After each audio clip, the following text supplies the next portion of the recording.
আসসালামু আলাইকুম ভাই বোনেরা, কেমন আছেন সবাই? আলহামদুলিল্লাহ, আনোয়ার ভাই আপনাদের দোয়াতে অনেক ভালো আছেন। তো চলে আসলাম একটি নতুন ইনফরমেশন নিয়ে আর কি। সেটা হচ্ছে গিয়ে যে সৌদি আরবে রিসেন্টলি দেখা যাচ্ছে যে অনেকেই অন্যের উপর নির্ভর করে চলে আসতেছে, বলতেছে আমার চাচাতো ভাই, খালাতো ভাই, নানাতো ভাই, তারপর দাদাতো ভাই, মানে আর কি বাপ দাদা গোষ্ঠীর আছে, কী কাজ করতেছে না করতেছে দেখা দেখি সিমনায় ভিসা দিতেছে, চলে আসতেছে। সবচেয়েতে ইজি সৌদি আরব ভিসা নেওয়া আর কি। কী জন্য আর কি, সৌদি আরবে এখন ম্যাক্সিমাম যেসব যারা ফ্রি ভিসা থাকে, এরা ওদের যে কফিল বোর্ডে আর কি, যাদের আন্ডারে কাজ করে আর কি, যে ভিসা দেয়, তারা করে কি একটা ইনকাম সোর্স বানিয়ে নিয়েছে আর কি এই ভিসা নিয়ে আর কি। জাস্ট খালি ওদের টাকা দিতেছে, হয়তো বা যে ভিসাটা সরকারি গভর্নমেন্ট ফি 2000, সেই ভিসাটা 6-7 হাজার, 8,000 9,000 আর কি বাংলাদেশে সেল করতেছে। এই তো অবস্থা। কিন্তু আসার পরে কি হচ্ছে আর কি, এই জিনিসটা কেউ ভাবতেছে না। আসার পরে কি হচ্ছে, আসলে আপনি যে সৌদি আরবে আসতেছেন, আসার পর আপনি অ্যাকচুয়ালি কি কোম্পানিতে আসতেছেন না ফ্রি ভিসা আসতেছেন না কি আসতেছেন, এগুলো কোনো কিছু চিন্তা ভাবনা করেন না। বলতেছে চলে আসলে কাজ দিয়ে দিবেন, কিন্তু ব্যাপারটা হচ্ছে কি আসার পরে তারা কাজ পাচ্ছে না। এটা এখন অহরহ আর কি, যে অন্যের উপর নির্ভর করে ভিসা দিয়ে 4 লক্ষ টাকা 5 লক্ষ টাকা ফ্রি ভিসা অনেক ইনকাম চলে আসতেছে। আসার পর হচ্ছে কি অনেকে বলে যে 3 মাসের ইকামা করে দিবে আর কি। এটা একটা মানে কোনো ভিত্তিহীন কথা, এটা একটা ভিত্তিহীন কথা আর কি।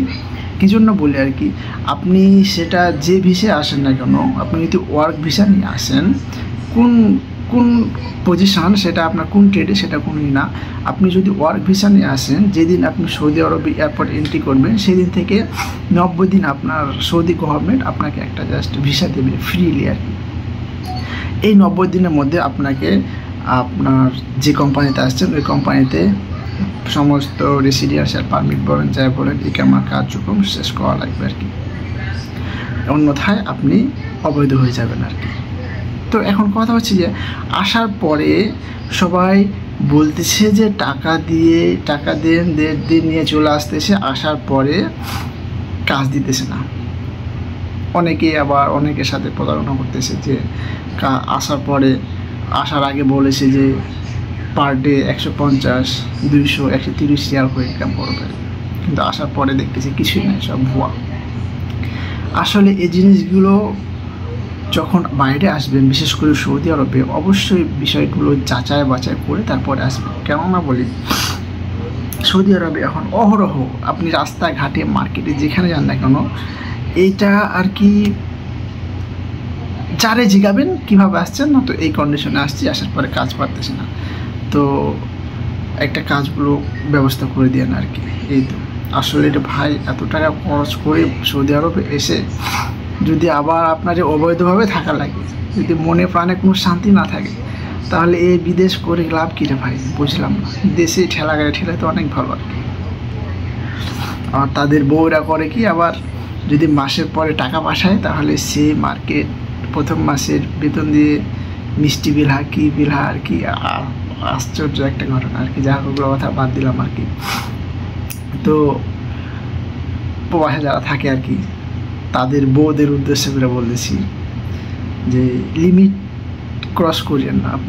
আপনাদের যে হাজব্যান্ডরা যে বাইরে থাকে, কি কষ্ট করে না করে, এই বিষয়গুলো একটু আপনারা যাচাই বাছাই করিয়েন, একটু দেখে ওদের উপর খেয়াল রাখেন। মাস শেষে টাকা পাঠাই। আমাদের এখানে অনেক ওয়ার্কার আছে, বলে যে বউয়ের এ লাগবে, বেতন দেয় না কেন, এইখানে একদিন লেট হলে এই ঝামেলা। তো আশা করি ওদের বিষয়গুলো অবশ্য বুঝবেন। অনেক কষ্ট করে কাজকর্ম করে তারপর টাকা পয়সা পাঠাই, তো একটু সাবধানতার সাথে চলাফেরা করবেন আর কি। ফাইনালি হচ্ছে সৌদি আরবে যারা আসবেন, অবশ্যই চিন্তা ভাবনা করে আসবেন, আর চেষ্টা করবেন কোম্পানিতে আসার জন্য আর কি। কোম্পানি ছাড়া আসেন না। যে যাই বলুক না কেন, যে আপনার খালাতো ভাই আছে, আপনার মামাতো ভাই আছে, আপনার নানাতো ভাই আছে, যারা উনি অত টাকা বেতন পায়, হয়তো বা ওনার সামর্থ্য আছে বিধায় উনি অত টাকা বেতন পায়, হয়তো বা ওনার কোনো এক্সপিরিয়েন্স আছে, ওনার দক্ষতা আছে বিধায় উনি কাজ পাচ্ছে। আপনার যে নিয়ে আসছে, আপনার কোনো বিষয় নাই, আপনি কাজ পাবেন না। সৌদি আরবে এখন বিশেষ করে mason, electrician, steel fixture, carpenter, এগুলোর অনেক চাহিদা। কিন্তু আপনি কি সব কাজ আদৌ করছেন, আগে কখনো করছেন? বাবার রাজ্যে খেয়ে আসছেন, ঘুরে ফিরে খেয়ে আসছেন, এখানে এসে কি লেবারি করবেন? লেবারি হয়তো বা কাজ পাবেন মাসে 2-4 দিন, 5 দিন, বা ম্যাক্সিমাম 10 দিন কাজ পাবেন। 10 দিন কাজ করার পর অবৈধভাবে কাজ করবেন, আবার ওই যে দেখে যার কাছে বেতন নিতে যাবেন, দেখবেন ওই অন্য সিটিতে চলে গেছে, পালাই গেছে। এই তো হচ্ছে আমার সৌদি আরবের ঘটনা। তো সর্বদা আনোয়ার ভাইয়া একটা সাজেস্ট করবে, আপনার ভিসা যেই ট্রেডেরই হোক না কেন, সেটা হোক স্টিল ফিক্সচার, সেটা হোক কার্পেন্টার, সেটা হোক কনস্ট্রাকশন ওয়ার্কার, সেটা হোক লোড আনলোড ওয়ার্কার, চেষ্টা করবেন কোম্পানিতে আসার জন্য আর কি। কোম্পানিতে আসলে অন্তত হলো আপনার ইকামা বানার টেনশনটা থাকবে না। আর একটা ইকামা বানাতে গিয়ে কত খরচ হয় সেটা আনোয়ার ভাইয়া ভালোভাবেই জানে, কতগুলো ধাপ অবলম্বন করা লাগে। আপনি আসবেন, আপনার ফোন নাম্বার থেকে শুরু করে, সিম কার্ড থেকে শুরু করে, মেডিকেল, ইন্স্যুরেন্স, ইকামা, ফিঙ্গার, ব্যাঙ্ক অ্যাকাউন্ট, যা লাগে সব কিছু কোম্পানি প্রোভাইড করবে। এর চাই তার শান্তি কী থাকে? সব কিছু কোম্পানি মেনটেন করবে। মাস শেষে যার শুধু বেতন তুলবেন 100-200 রিয়াল, 200-500 রিয়াল, আমি মনে করি 1000 রিয়াল কম হলেও অনেক শান্তি আছে এই কোম্পানিতেই থাকার আর কি। এখন আপনি আসছেন, আপনার মামা খালা কাজ করে, ওই তাহতে চলে আসছেন, আসার পর কিছুই নাই। আমার আপন মামাতো ভাই আর কি, উনি 4 লক্ষ টাকা দিয়ে আসছে। তো ওনার আসার সময় বলছে যে 1 লক্ষ টাকা বেতন পাবে, তারপরে হচ্ছে গিয়ে অনেক কাজ। তো তার আসা 3 মাস হয়ে গেছে, এখন সে কাজ পারতেছে না, বসে আছে, আমাকে প্রতিদিন ফোন দেয়। তো এই তো হচ্ছে ঘটনা আর কি। তো সৌদি আরবে আসার আগে অবশ্যই ঠান্ডা মাথায় চিন্তা ভাবনা করার পরে ডিসিশান নেবেন যে আপনি ফ্রি ভিসা আসবেন, না মামা খালার দোকানে যাবেন, না ওই হাউস বিল্ডিংয়ে যাবেন, হাউস ভিসায় যাবেন। অ্যাকচুয়ালি চেষ্টা করবেন এসব ভুকিচুকি বাদ দিয়ে কোম্পানিতে আসার। কনস্ট্রাকশন কোম্পানি হোক, তেল ফ্যাক্টরি কোম্পানি হোক, পাওয়ার প্ল্যান্ট কোম্পানি হোক, সেটা যে দেশেরই কোম্পানি হোক না, সে হোক না বিন লাদেনের, হোক না চায়না, হোক না আপনার হচ্ছে গিয়ে জার্মানের, যে দেশের হোক না হোক না সৌদি আরবের, চেষ্টা করবেন কোম্পানিতে আসার জন্য আর কি। যে কোম্পানিতে লোকজন বেশি আছে সেগুলোতে আসার চেষ্টা করবেন, তাহলে দেখবেন আপনার সুযোগ সুবিধা অনেক অনেক ভালো হবে। আর ওই মামা খালা নানা নানির কথা শুনে যদি ভিসা নিয়ে চলে আসেন, দাওয়াত পৌঁছাতে হবে ভাই আপনাদের, খুব কষ্ট। সৌদি আরব খুব একটা মানে যাদের জন্য যাদের জন্য খারাপ, বহুত খারাপ, বুঝতে পারছেন? সৌদি আরব হচ্ছে একটা বরকতের রাষ্ট্র। টাকা পয়সা আপনি যা ইনকাম করেন তার সাথে বেশি টিকে আল্লাহর একটা বরকত আছে যেহেতু সৌদি আরবে। তো আশা করি সবাই আসেন সৌদি আরবে, মহানবীর দেশ, একবার হলো হজ করে যাবেন। আর চেষ্টা করবেন সর্বদা কোম্পানির ভিসায় আসার জন্য আর কি।